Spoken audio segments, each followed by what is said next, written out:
Comenzamos en el día de hoy esta columna de salud con el doctor Juan Carlos Martínez. Bienvenida. ¿Cómo te va? Muchas gracias, Maggie. Bueno, hoy tenemos que hablar del mal de Alzheimer. Así es. Vamos a hablar del mal que sufrió uno de los presidentes de los Estados Unidos, en el cual nosotros también lo recordamos muy bien porque estuvo justo siendo presidente en la época de las Malvinas, así que tenemos... algún recuerdo, ¿no? Algún recuerdo de él. Sí. Bueno, doctor, lo dejo entonces para que escuchen con atención para conocer más acerca del mal de Alzheimer. Muchas gracias. Bueno, tal como comentaba, ahí tenemos una figura, la imagen de Ronald Reagan, quien fue presidente de los Estados Unidos entre 1980 y 1988. A él, en realidad, en 1993, es decir, 5 años después de haber dejado la presidencia, le detectan el mal de Alzheimer. Si hubo alguna polémica acá, en realidad la polémica la creó el hijo de él, Ron, que es el menor, el Benjamín de los hijos de Ronald Reagan y de Nancy, quien en realidad tiempo después, no hace mucho en realidad, sacó un libro en donde dijo que el padre tenía signos y síntomas de Alzheimer durante la presidencia en los Estados Unidos. Por supuesto que los médicos, todos los galenos que lo atendieron, los que tuvieron en sus peores momentos, tanto al principio como al fin de la enfermedad, negaron esa situación diciendo que no, que realmente a él se la detectaron a partir de 1993, y el hijo Ron dijo que hoy existen avances tecnológicos que permiten determinar con anticipación, aunque no hayan aparecido los síntomas, que la persona va a padecer Alzheimer. En realidad eso obviamente está en estudios, son estudios hoy muy caros que no están al alcance a nivel popular, pero bueno, un poco como que la tendencia en el Alzheimer está haciendo eso.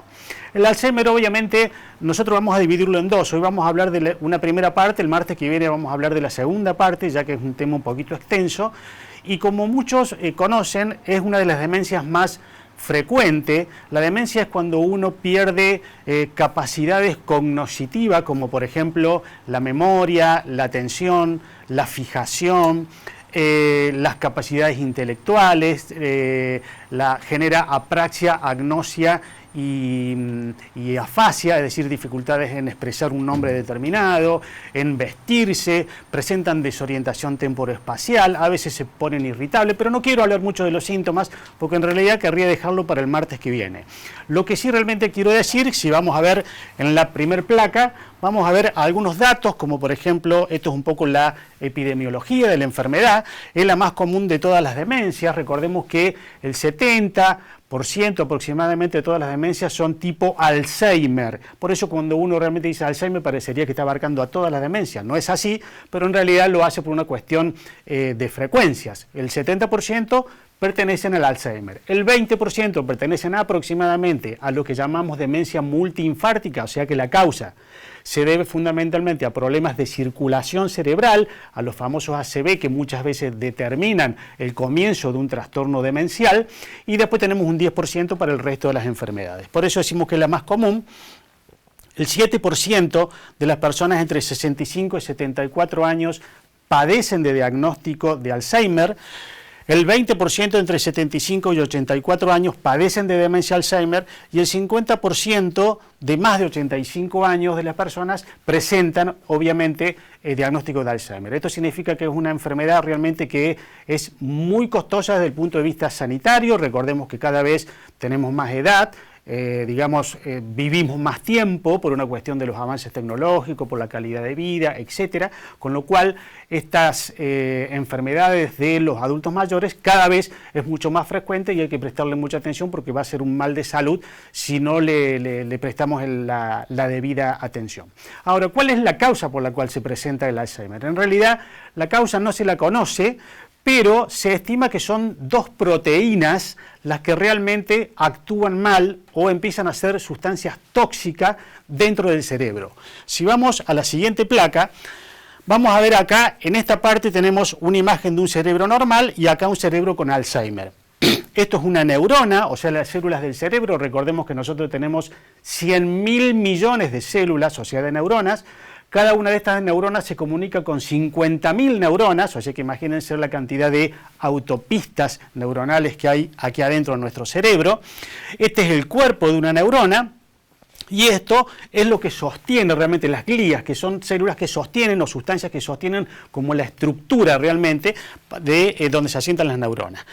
Ahora, hay, como decía recién, dos proteínas que son las que normalmente se consideran, porque se han visto a nivel celular, que generan el Alzheimer. La primera sería estas, que se llaman placas amieloides. En realidad la proteína se llama proteína beta amieloide. Es una partícula pequeña de la proteína que empieza a degenerarse y empieza a ser tóxica, formando estas placas que están acá, que van en aumento, en aumento, en aumento, hasta que empiezan a atrofiar a la célula.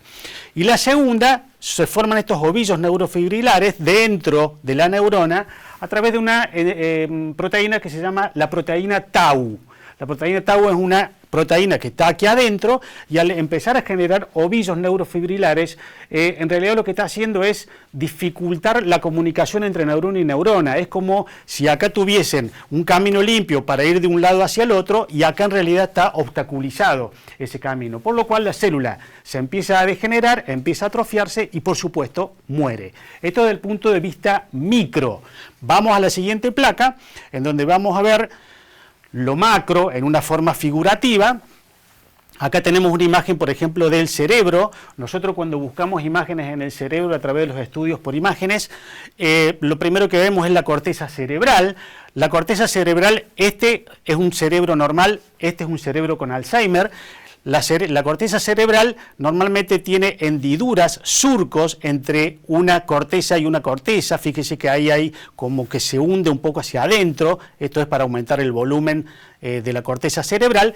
Y aquí, por ejemplo, vemos cómo hay espacios mucho más marcados entre la corteza cerebral y corteza cerebral. Es decir, los surcos se dilatan. Eso sucede cuando un paciente tiene Alzheimer y eso, por supuesto, empieza a generarle síntomas determinados.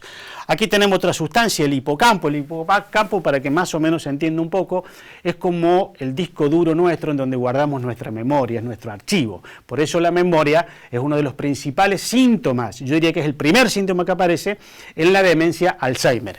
En este caso, el hipocampo está normal y acá está totalmente contraído.